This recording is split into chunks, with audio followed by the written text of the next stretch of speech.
is not the body of a healthy person. We're allowed to laugh at that. I know, I'm fat fuck. So I got some blood tests done while I was there. And after the needle was literally in my arm, the nurse turns to me and she says, "Oh, can we test your blood for STDs?" And do you know what? What's that?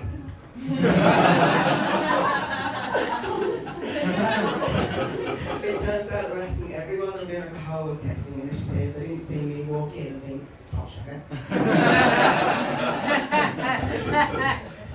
So a couple of weeks passed and I completely forget about that part of the visit, right? I'm awake at 3 in the morning, on my phone, in bed, I'm playing solitaire. Yeah, nobody laughs at that, I don't want to do it. And I get a text through from the NHS, right? 3 in the morning, and the preview reads, "Your HIV result is ... I was going to shit myself. I've never opened a text message quick in my life. It was negative, of course, and expecting to be different. I know it's no longer like the earth-shattering thing it once was. It's not a death sentence, but it would still be a bit of bother. Yeah. Be a bit inconvenient.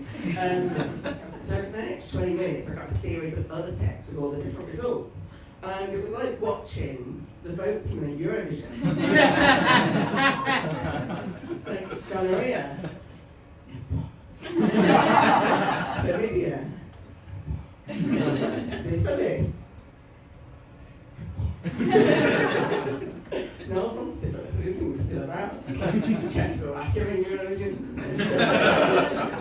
Anyone here old enough to remember Czechoslovakia? Yeah, there were some people there lying. I got the all clear. Woo! Thank you. It's the best achievement of the year so far. I think it's good to include a bit of an overview of my sexual health in my set. You never know what happens after. I was eating down in Brighton a couple of weeks ago and I came off stage. And this couple came up to me and was like, "Oh, we really enjoyed your set." They were saying stuff like, "Oh, you're a generational talent," word for word. And we ended up having a few drinks together. And afterwards, it's called, and the wife turns to me and she's like, "Oh, do you want to come back to our flat for a few drinks?" And I was like, "Yeah, sick, why not?" And I was really enthusiastic, and then she sort of leaned in and "I'm in a threesome." I was like, "Okay." I'd missed the last train, and so the result of that were a travel lodge. Fuck it. I'm a cheeky Nicki Minaj after. So we're walking back to our flat, and the wife turns to me and says, "Oh, by the way, I don't want you to do anything with my husband." I'm like, "Cool, apparently."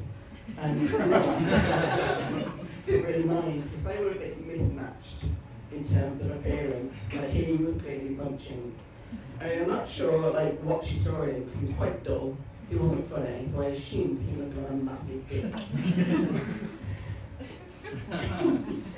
Anyway, we get back to that flat, and the wife goes up to the toilet, the husband goes in the kitchen, gets some wine, comes into the lounge round sitting awkwardly, and he says, "Oh, by the way, I don't want you to do anything with my wife." I don't think you two would fall this through. What am I meant to be doing here? So we went back into the kitchen and I thought, I don't just want to sit in the corner filming them. So I grabbed the wine and I fucked up into the night. So sorry, Dad and Kira, for stealing your wine, but say the leave. My dating life is not going very well. Oh. Thank you. I know. I'm surprised as you are. I'm fucking delighted. Only 2 men have shown interest in me this year. One was a drug dealer. And I know what you're thinking. Why has she started with drug dealer? What could possibly be worse than drug dealer? Well, how about a cryptocurrency investment coach?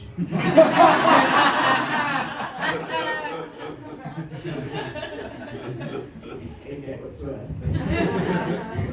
He calls himself the the wolf. Imagine that. Taking around to my parents. Hi mum and dad, this is the wolf. I'd rather the drug dealer, because at least it could say everything's safe. How long have we got? 1 minute. Shit. That's not enough time to tell you about the yoga milf in Kingston, is it? So, hi.